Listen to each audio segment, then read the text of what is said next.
Good morning everyone. Thank you very much for being with me at naniniwala ako sa ginagawa ng Diyos.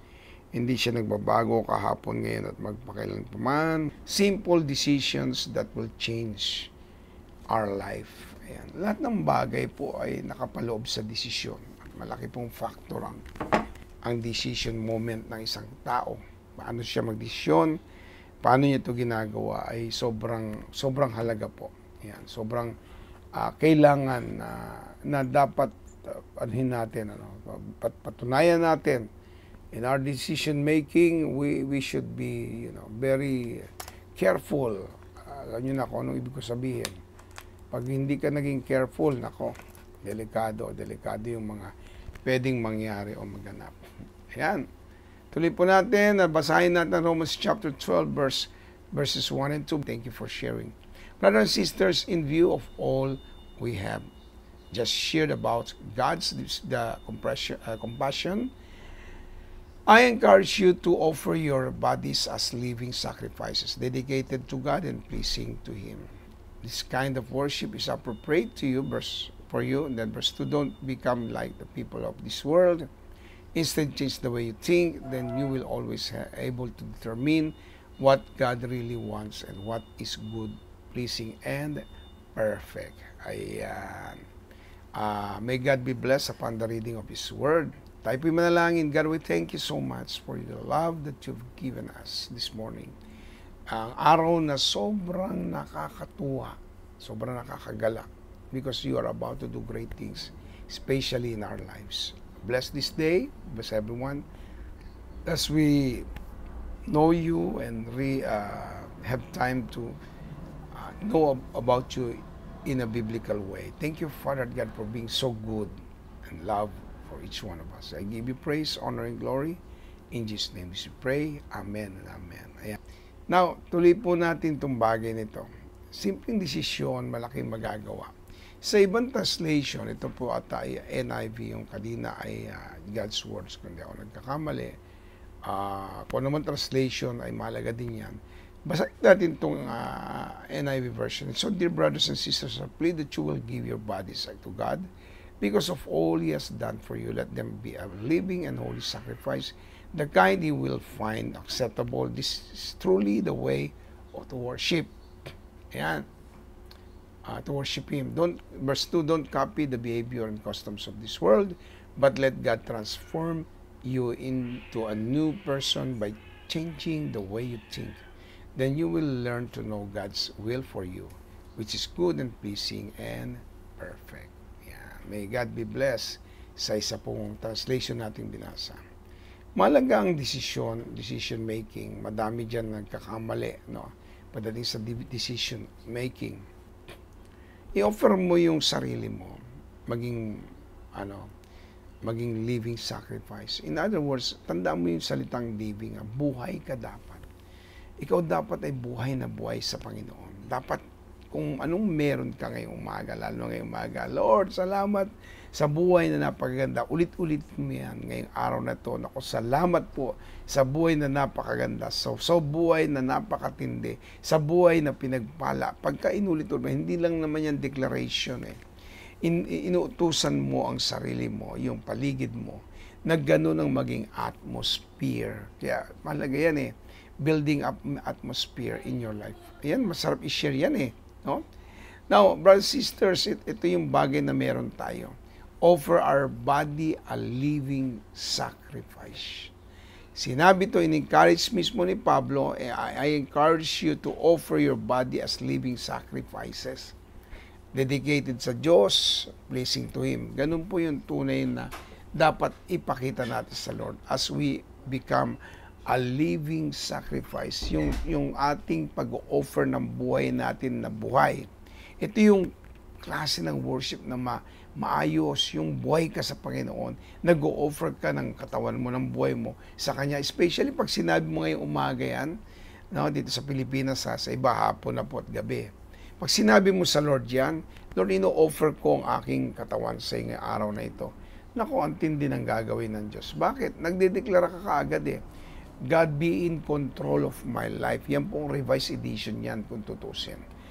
Ito, give God the true way of worship. ano yun, dedicated tsaka pleasing. Sa araw na ito, hindi mo literal lang na sinasabing, I worship you this day, O God. Hindi lang literal mo sinasabing, God, continue to move in my life. Yung word na dedicated and pleasing, yan po yung makita ng tao o hindi. Dahil may isang Diyos na nakakita sa iyo bawat araw. At nakikita yung dedication mo kay Lord. You don't, it doesn't matter to you kung may taong nagsasabing ang bait mo o wala. O kaya mayroong nagpi-please sa buhay mo.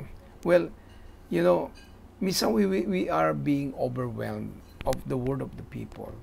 Kasi may sinabi mga tao na overwhelmed tayo. Pero alam niyo po ba na yung pagpupuri ng tao, mas maganda naman, sarap pakinggan.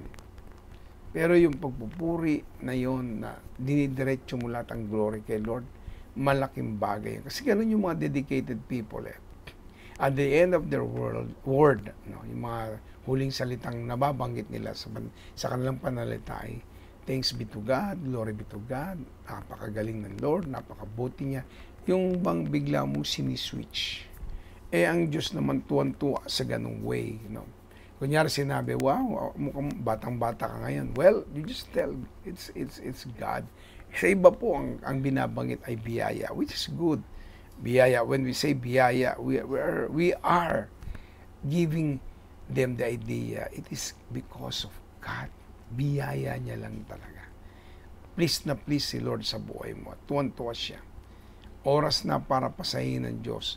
So give God the true way of worship by dedicating yourself and being and pleasing Him. Ayan. And then, pangatlo, ito yung matindi sa lahat. Ayan, ito, matindi sa lahat. Yan lahat naman magaganda, pero ito yung matindi. Change the way we think. Verse 2 ng chapter 12, don't become like the people of this world. Instead, change the way you think. Huwag kayong maging katulad ng tao sa mundong ito. Yung bang, kunyari, sample na lang tayo. Sample lang naman to. Sa politika, may sariling mundo ito. Pagka nagpakain ka ng buhay at puso mo sa mundo ito, alam nyo na wala namang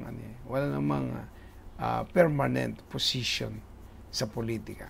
Kahit nga sa trabaho, walang permanent position. Huwag ka magpa-apekto sa politika. Huwag na huwag. Yan ang huwag na huwag mong gagawin. Tandaan mo, lahat ng nangyayari doon ay bunga ng mga bagay. Hindi naman talaga minsan 100% ang kanilang loyalty is really to serve God, people, no, the nation itself. Hindi lang ganon talaga. But sometimes, people change. That's why it's time for us to change the way we think. If it is becoming like the people of this world, no, i-change mo yan. No? You will always able to determine what God really wants, what is good, pleasing, and perfect. Alam niyo, lahat naman nagsimula sa simpleng desisyon. Ayan. Katulad ng nangyari kay Adan at Eva. Small decision of eating that fruit of the tree of knowledge and evil. Simple lang pero it changed the world. Nakakapagpabago. Ikaw mag-react ka sa taong naiinis ka. Kaya nga minsan kapag nararamdaman ko na sikreto, hindi naman actually sikreto. Itong magandang gawin Pag nararamdaman mo na naiinis ka, pumikit ka muna, tapos huminga ng malalim. Sabi mo, peace of God. I love and I want peace, the peace of God. Pag may problema, lalagay mo yung kamay mo sa puso mo, God, faith, really, release faith in my heart. I can overcome this. Release faith in my heart. Faith in my heart. A short prayer of that, ang tindi ng magagawa. Ang tindi ng mangyayari. No? Kung kunyari, nakakaramdam ka na masyadong naguguluhan na ng isip mo, merong trouble, merong pagkakataon na nararamdaman mo na-steer yung ikaw ay under pressure o kaya ay talaga namang kung ano na pumapasok sa isip mo. Just say, God, I dedicate my heart, my life to you this day. I declare in Jesus' name, Father God, Lord, hallelujah, establish my heart.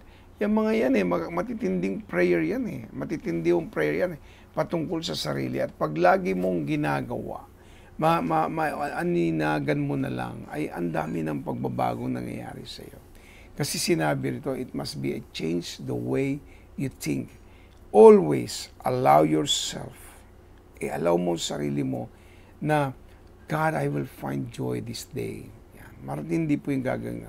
Madidetermine mo talaga kung anong gusto ng Diyos. Kasi kunyari, nagalit ka, nagdesisyon ka, matindi ang magagawa niyan.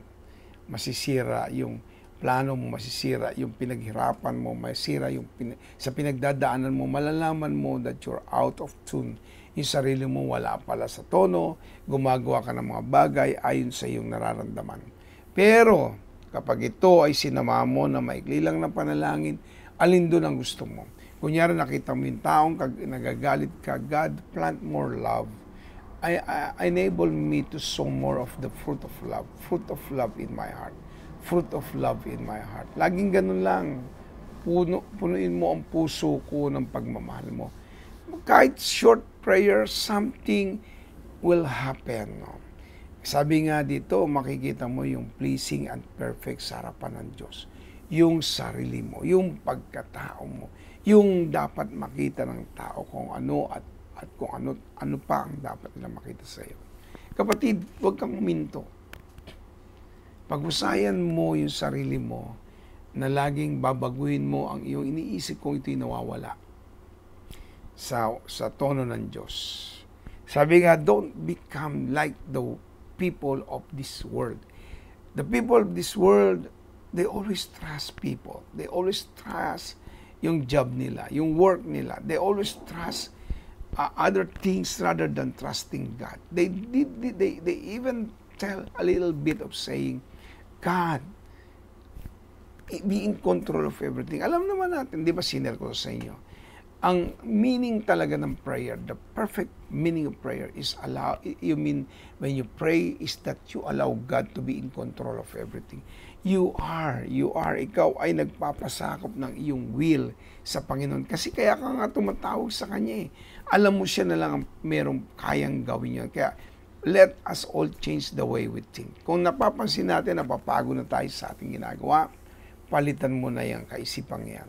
Kasi yung kaisipang na yan ang nagiging obstacle mo to realize, to experience more about God. Yan kasing gusto mong sabihin, gusto mong gawin, yung mga bagay na nagiging dahilan kung bakit hindi natin tayo nakakaarya. Merong world na nagtuturo sa atin, merong world na naglalagay po ng boundary ng buhay natin. But I tell you, change the way you think. Don't be like what is happening in the world. Huwag yun ang isipin mo.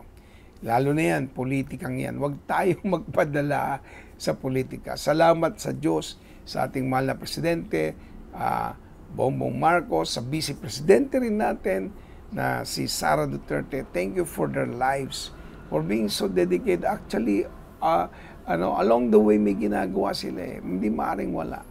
At sa kanilang tungkulin, yun din ang kanilang ginagawa. Dahil sila po nangako sa Diyos, hindi lang sa tao. No? Let us all change the way we think. Change the way we think. Ulit-ulitin ko po yan. Sasabihin mo sa sarili mo, God, tulungan mo ko na mag-isip ng tama, gawin ang tama. Bigay ko po yung final thoughts natin. God and you, ako at ang Diyos. It means good, pleasing, and perfect. Magkasama mo ang Diyos, nasa buhay mo ang Diyos. Kasi minsan, kasama nga ang Diyos. Hindi naman ina-acknowledge Okay, saludo ko sa mga taong matatalino at magagaling. Siguro din mo lang na nakasuko lahat yan sa Diyos. At mabanggit mo rin sa biyaya ng Diyos na gagawa ko kung anong tama. Yan dapat ang mangyari. Ang Diyos at ikaw, ito'y mabuti, nakaka-please ito at perfecto sa harapan ng Diyos. Masarap lumakad ayon sa kanyang nais at gustuhin. And let me pray for you. Ito pong devotional journey natin. Matindi ito Maganda ito At minsan pa, gusto ko pong magpakilala sa inyo. Ako po si Doc Ching. Ayan. Isa po sa pastor ng JA1 Church. Ayan. Now, let me pray for you. God, I thank you so much sa mga taong ito. Ibang klase po ang buhay ng nasa iyo. Kami po'y napuno at napupuspos ng napakaraming bagay na magaganda.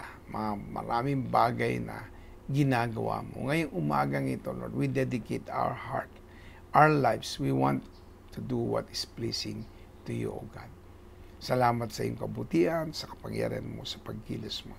Salamat sa kung saan ikaw po ay nakakasama namin at nalululhati ang iyong pangalan. Father God, allow us to give glory to your wonderful name. Allow us to give honor to your holy name. Salamat po, Diyos. Sobrang ganda ng ginagawa mo araw-araw. Ngayong araw nito, Lord, naniniwala kami may magandang bagay na magaganap dahil ang pangalan mo ay malulhati sa aming mga buhay. Salamat po sa aking mga nakasama. I-bless mo po ang kanilang mga buhay. Dinideklara ko rin na matindi pong pagsama at pagkilos mo ngayong araw nito sa bawat isa. Salamat po, Ama, and thank you for being so good, for your love, as we give you all the praises, the honors, and the glory. In Jesus' mighty name, this we pray. Amen and amen. God bless everyone. Nako, salamat po ng marami at ako po'y napagpala na naman ngayong araw na ito at na-please na naman ng Diyos. So, God bless everyone at tandaan niyo po, mahal na mahal ko po kayo sa ating Panginoon. Amen and amen.